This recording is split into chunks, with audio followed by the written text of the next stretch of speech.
இந்தாங்க என் ஜாதகம். ஒரு நல்ல பொண்ணு கிடைக்குமான்னு சொல்லுங்க. உங்களை பத்தி கேள்விப்பட்டிருக்கேன்.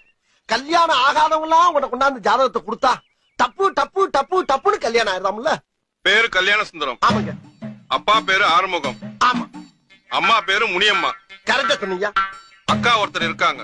ஆமா. வயசு 47. கரெக்டா சொன்னீங்க. பேரு காயத்ரி. அக்காவுக்கு ஒரு மகன் இருக்கான். ஆமா. பேரு கௌதம். கௌதம் கௌதம். வயசு 27. ஆமா ஆமா 27. உன் வீட்டு விலாசம் சொல்றேன் கேட்டுக்கோ. சொல்லுங்கயா. 3வது குறுக்கு தெரு, லேக் ஏரியா, வள்ளுவர் கோட்டம், எதிர்ப்புறம். ஆமா ஆமா ஆமா. Door number. ஐயோ. பழசு 13, புதுசு 32. ஆமாங்க. மேல சொல்றேன் கேட்டுக்கோ. சொல்லுங்க சொல்லுங்க. போன வாரம் ரேஷன் கடையில 5 கிலோ பாமாயில், ஆமா 5 கிலோ ரவை, 3 கிலோ சீனி வாங்கியிருக்க. ஆஹா அடாடா ஐயா, நீங்க என்னையா ஜோசியர்? ஜாதகத்துல ஒரு மனுஷன் ரேஷன் கடையில என்னென்ன வாங்கினாங்கிற பூரா கரெக்டா சொல்றீங்களா? எப்படியா ரேஷன் கார்டை கொடுத்தா வேற என்னத்தடா சொல்ற? ரேஷன் கார்டா?